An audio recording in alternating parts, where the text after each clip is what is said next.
VR is an experience that's great to share with others. So here's a mega review of all of the asymmetrical VR party games I could get my hands on. By asymmetrical, I mean one person playing in VR and one or more people playing on the same PC. Only one computer required for everyone to play together.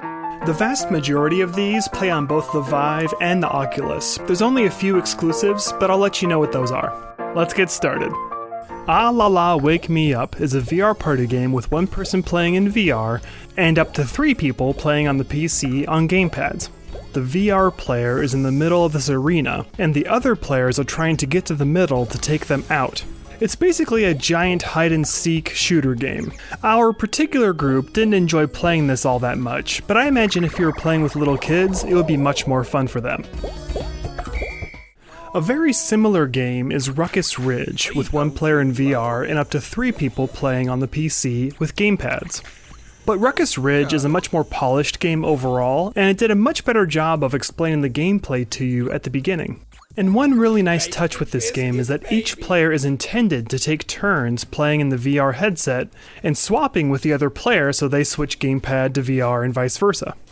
And the player that earned the most points while playing in VR will win the party game. Like I said before, this game overall felt a little more polished, and our particular group enjoyed this game much more than the previous one. Batter Up is a hectic restaurant game with one person in VR and up to 4 people playing on gamepads on the PC. The VR player is a chef baking cakes, and the players on PC are minions trying to get the batter to the chef and deliver the baked cakes back to the customers. Only the chef can see what the customers want, so they have to shout out to the players on the PC, saying which cake they need and at what time. It's a fun, hectic game where everyone's yelling at each other and there's lots of chaos happening. See ya. Hello. Can you get me a cake, dearie? In Blue Affective Er, one person plays in VR, one other player plays on the PC using a gamepad or mouse and keyboard. It's essentially a sci-fi wave shooter with hide-and-seek jump scares. The VR player is standing in one place, with very little light so it's difficult to see. The second player is controlling the robots that are charging at and jumping at the VR player. It is creepy and super startling to play. Tractorball is essentially Rocket League, and it features a nice multiplayer mode where one person's in VR and a second person is playing on the PC using mouse and keyboard. You're both basically playing the exact same role. You're each driving a tractor trying to get the ball to the goal. And since the gameplay is straightforward and simple, it's really easy to just pick up and play for you and a friend.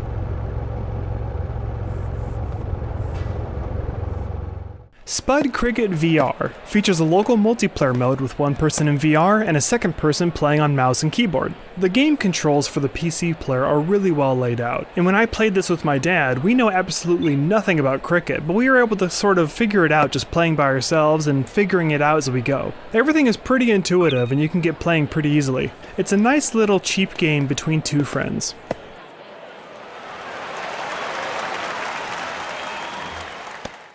New Retro Arcade Neon is one of my favorite single-player games, but I was surprised to discover that it features a multiplayer mode where a second player can play with a gamepad, and play the same arcade game with you side by side like a regular multiplayer arcade game. One bummer though is that the player playing on PC doesn't have their own camera view. They have to see basically what the VR player sees, which can seem kind of shaky and wobbly at times. But it does work pretty well, and this local multiplayer mode was a nice little surprise. Sommad or Sommad has one player in VR walking through a maze and any number of people on the PC side helping that player inside the maze. And the way this works is that on the PC screen, any number of people can see the entire maze the VR person is walking through, and so they can guide and assist the VR player to get to the end of the maze. I suppose this technically isn't multiplayer, but it's fun to play in groups and to take turns playing this. This game is exclusive to the Vive, no Oculus support currently. VR Dungeon is a party game in which one person plays in VR, and any number of people watch on the screen or on their phones to assist. The people watching on the screen or their phones are looking at a cipher that decodes all the information the VR player sees. It's a nice, cheap little puzzle game with everyone needing to communicate together to solve and get out of the dungeon. And of course, the non-VR players don't have to play nice. They could give the VR player misinformation if they want to mess up their game. That's always fun sometimes. For a simple party game, this is a good value for the money.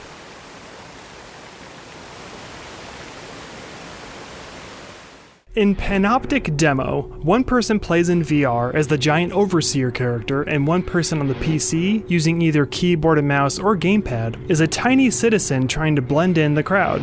The overseer is scanning a crowd of miniature characters, and if they can spot who the true second player is and zap them, they win the game.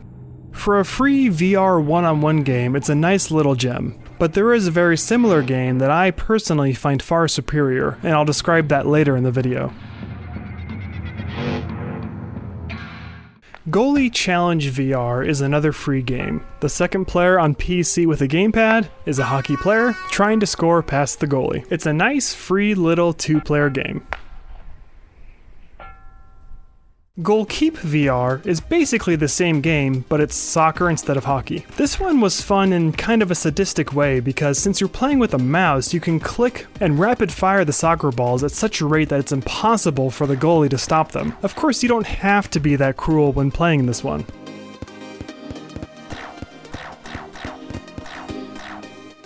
Containment Initiative is a zombie wave shooter where the VR player is fending off zombies coming at them, and the PC player on mouse and keyboard is a sniper supporting them. I found this fun to be you and a friend taking turns and swapping places between sniper and VR player. And this game has some longevity as there's many options to choose, and perks and upgrades you can earn as you play more and more. You could easily fill up a whole day playing this with a friend. And unfortunately, this game is exclusive to the Vive, no Oculus support as of yet. GORN is a violent gladiator game that's beloved by many, and I was looking forward to trying the asymmetrical multiplayer with one person playing in VR and up to 4 people playing on gamepads against the VR player. We were able to get it to work, but one big bummer is that the people playing on PC didn't have a stable camera view of the battlefield. They only saw what the VR player sees, so it was very difficult for them to get their bearings or to figure out how to play. And after searching online, I could not find a way for them to get their own stable camera view. I suspect they'll probably fix that in the future because that's a real hindrance to other people playing effectively, especially if they haven't played this game before. But once that's possible, this could be super fun as a party game. Home Improvisation is a furniture assembly sandbox that allows one person to play in VR and up to 4 people to play on the PC with mouse, keyboard, and gamepads. This game is basically an IKEA lover's dream come true. You can assemble all kinds of furniture and design and customize things however you like. The VR player is playing in a very tactile way, picking up objects and assembling them by hand, while the other players on PC are free to do whatever they want. They can assist the VR player, they can try and make things difficult for the VR player by picking up objects and swinging them around, or making a mess of the scene and trying to confuse the VR player. This game doesn't hold your hand at all. It's up to you to figure out how to play this and discover how things work, which is kind of the charm of the game. This is a great sandbox party game, especially if you want to get together and just play around without any specific goals or objectives.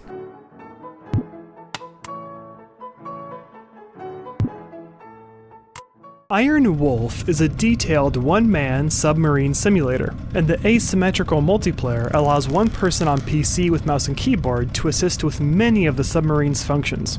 The PC player gets their own interface on the screen that's like a dashboard. There's a bit of a learning curve with this one for both the VR player and the PC player, but if both of you enjoy naval games, this could be a lot of fun for you. Lair of the Titans is a 2-player hide-and-seek game where the player in VR is trying to find a special prize and bring it to the goal, and the PC player playing on gamepad is a giant monster trying to find the VR player and kill them. In one of the 2 levels, it was very dark and hard to see for the PC player, but in the second level, both of us could see just fine. Right now, this is just an okay game in early access, but if this game continues to be developed, it could be a lot of fun in the future. Modbox is a massive game that allows you to create your own VR games, but there are some pre-built asymmetrical local games that you can play inside right now. with one player in VR and a second player playing on the PC with gamepad. Out of the box, there's a bunch of little mini games that you can play asymmetrically, like a small maze game, a small wave shooter, small racing game, etc. But perhaps most intriguing of all is that you can craft and create your own VR games to play with others. That could be really rewarding, but that will obviously require a lot of time from you to create these games. If you've been curious about any kind of VR game development, then you should definitely check this out.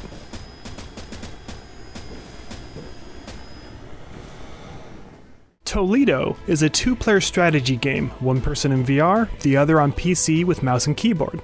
The VR player is a Greek god with special powers. The PC player commands an army on the ground. This game is quite detailed and there's a bit of a learning curve for both players. But one current bummer is that the longer we played, the more performance issues we kept getting in VR. And I have a pretty beefy PC with a 1080 Ti graphics card, and you can see here in the gameplay there is significant stuttering in the VR gameplay. This game shows a lot of promise. Hopefully they improve on this and fix the performance issues, because there's a lot of potential here for a nice two-player strategy game. And this is the only other game that's exclusive to the Vive, no Oculus support currently. Waltz of the Wizard is a fantastic single-player VR game, but it features a small asymmetrical game with the second player on mouse and keyboard. The second player takes control of a flaming skull that can float around and shoot at the wizard player. So as far as multiplayer goes, there isn't much to it, but it's a fantastic single-player game, and the fact that it has this small asymmetrical mode inside is pretty cool, especially for a free game. We're now down to the final 10 games, and these last 10 are my personal favorite of the bunch. Black Hat Cooperative is a spy maze game with one person in VR trying to escape the maze, and a PC player trying to guide the VR player to get out of the maze. The PC player needs to verbally guide the VR player to avoid various traps and enemies. This game was really fun for us to play with two players. We had a lot of laughs playing this one together. You should know, though, that the VR player only has sliding movement. There's no teleportation, so if you're prone to motion sickness, you might get queasy playing this in VR. Eye in the Sky is a co-op puzzle game. One player in VR, the other on the PC with mouse and keyboard. The VR player is a tall robot, the PC player is a tiny robot, and you're both working together to solve these puzzles and get the tiny player to the goal of the level. This game is very well designed and is so much fun to play with a friend.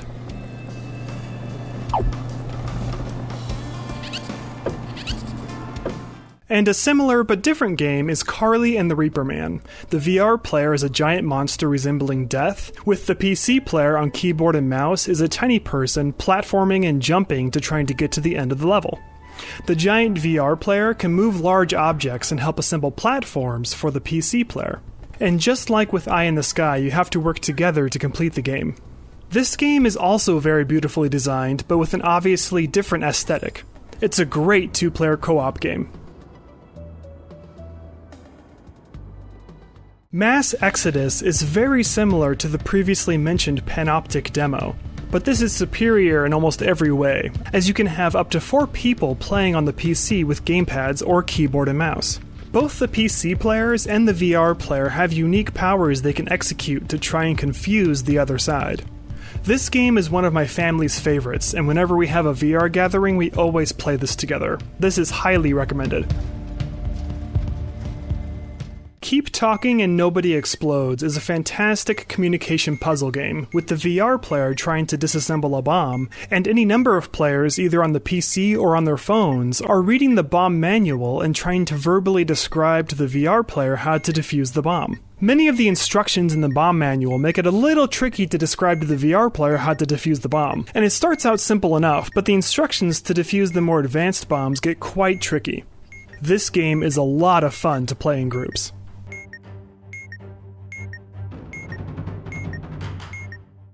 VR The Diner Duo is another restaurant co-op game. The VR player is a chef assembling burgers, and the PC player on mouse and keyboard is a waiter serving up the burgers and keeping the customers happy. All of the burgers need to be assembled with exact specifications. This game is really fun and very well made.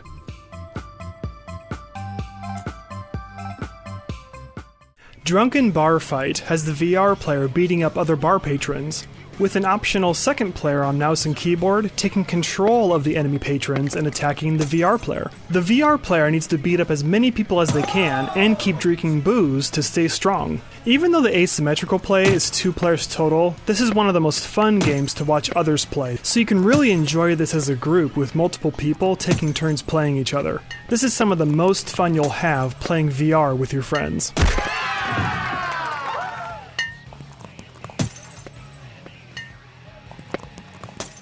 Late for Work has one person in VR playing as a giant gorilla, with up to 4 people on the PC with gamepads.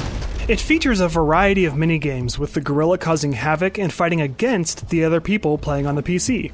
Playing as the gorilla is definitely the funnest part of playing this game, so it's nice to switch it up and trade places with people playing in VR or on the PC. And the whole game is designed as a party game, so you can pick this up and play for as little or as long as you want. It's one of the most ideal VR party games.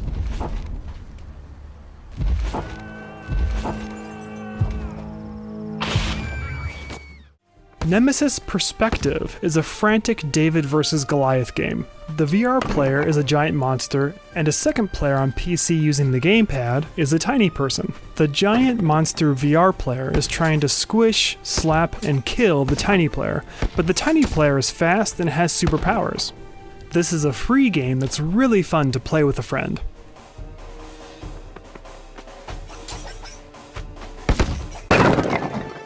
And Nemesis Realms is the superior sequel, with 1 player in VR and up to 4 players on the PC with gamepads. This game expands on and improves on every element of the first game. The split-screen multiplayer is frantic and fun, and there's multiple game modes and levels to play on. This is a paid game unlike the previous free one, but if you enjoyed the free one, then you'll certainly love this one.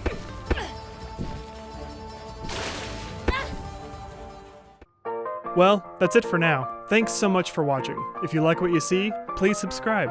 See ya!